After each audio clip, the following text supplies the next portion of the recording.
Selamat berjumpa lagi Bapak Ibu di dalam renungan harian GKI Sangkra Solo. Senang rasanya kita bertemu lagi dan kita akan sama-sama belajar tentang firman Tuhan. Sebelumnya kita akan masuk ke dalam doa untuk memulai renungan pada hari ini. Mari kita berdoa. Tuhan Yesus, kami mau belajar lagi tentang firman-Mu. Kiranya Tuhan Kau mengurapi kami Tuhan. Buatlah tanah di hati kami ini tanah yang subur, sehingga setiap firman yang boleh kami pelajari di hari ini, itu tidak hanya bertumbuh dengan sia-sia, tetapi bertumbuh dan juga akan berbuah Tuhan.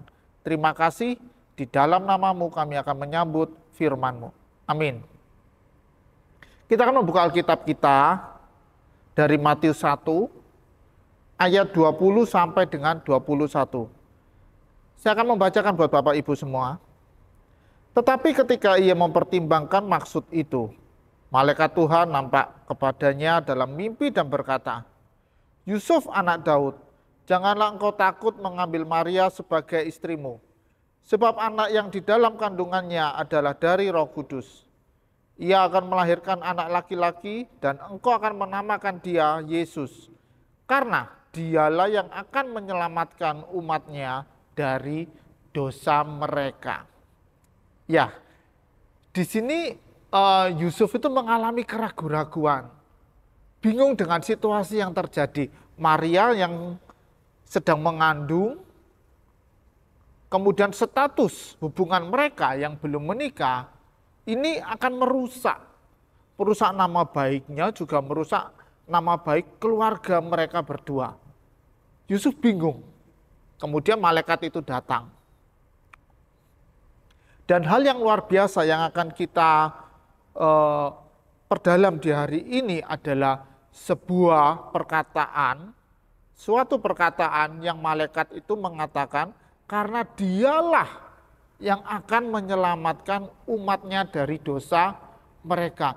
Ini adalah sebuah visi yang dikatakan oleh malaikat kepada Yusuf tentang jabang bayi yang akan dilahirkan oleh Maria.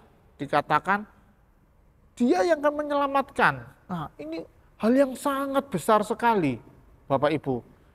Bahkan seseorang yang bisa menyelamatkan 4 orang, 5 orang dari sebuah musibah, itu saja bisa dianggap sebagai pahlawan. Ini sebuah misi yang besar sekali di mana Tuhan dikatakan, Yesus jabang bayi itu akan menyelamatkan umat manusia. Ini hal yang sangat besar sekali. Sebuah misi yang Tuhan letakkan di dalam hati Yusuf. Nah, menyelamatkan umat manusia melalui apa? Melalui dosa mereka. Menyelamatkan dari dosa mereka. Kenapa? Allah melihat bahwa menyelamatkan manusia dari dosa itu adalah hal yang sangat penting. Bukankah buat kita, kalau Allah memberikan, Yesus lahir untuk memberikan kekayaan, atau Yesus lahir untuk memberikan kesejahteraan bagi umatnya. Tapi yang dikatakan adalah menyelamatkan manusia dari dosa. Nah, ternyata dosa itu adalah hal yang sangat mendasar. Dosa itu menghalangi relasi kita dengan Allah. Sedangkan tanpa relasi kita dengan Allah, hidup kita itu tidak akan bertumbuh. Tetapi kita akan berada di dalam standar manusia. Allah ingin kita, anak-anaknya, memiliki standar yang lebih lagi. Allah itu ingin kita sebagai anak-anaknya memiliki kompetensi yang bagus. Supaya apa? Setiap potensi-potensi yang ada di dalam kita itu bisa dilebih-lebihkan oleh Allah. Kalau kita melihat bagaimana dosa itu selalu menghalangi kita untuk mendapatkan hikmat, untuk mendapatkan tuntunan dari Tuhan, untuk mendapatkan jalan kehidupan yang lebih baik lagi.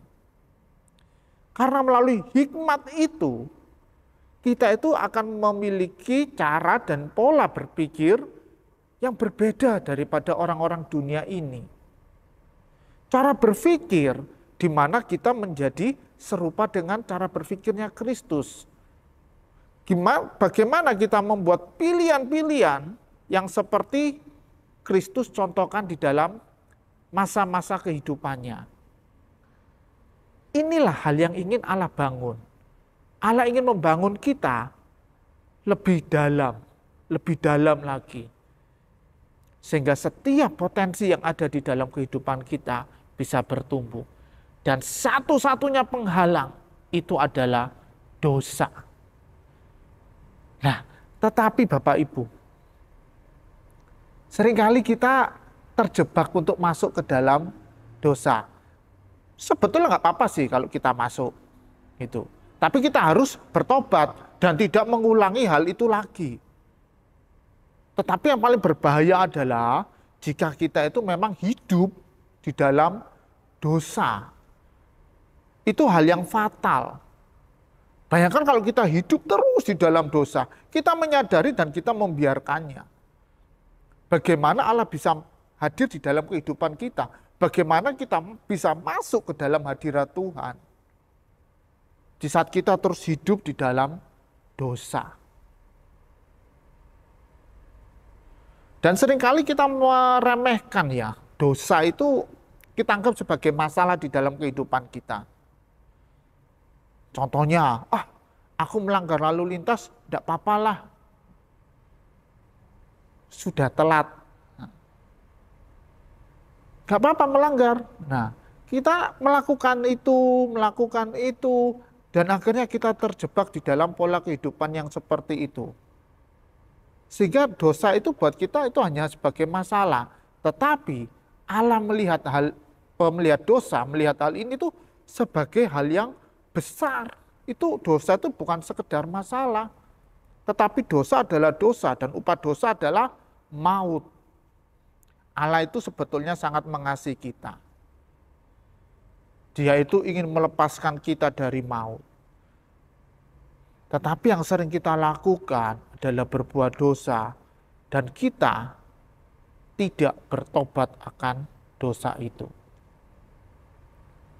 Dan Yesus datang ke dunia. Menyelamatkan saya dan Bapak Ibu semua.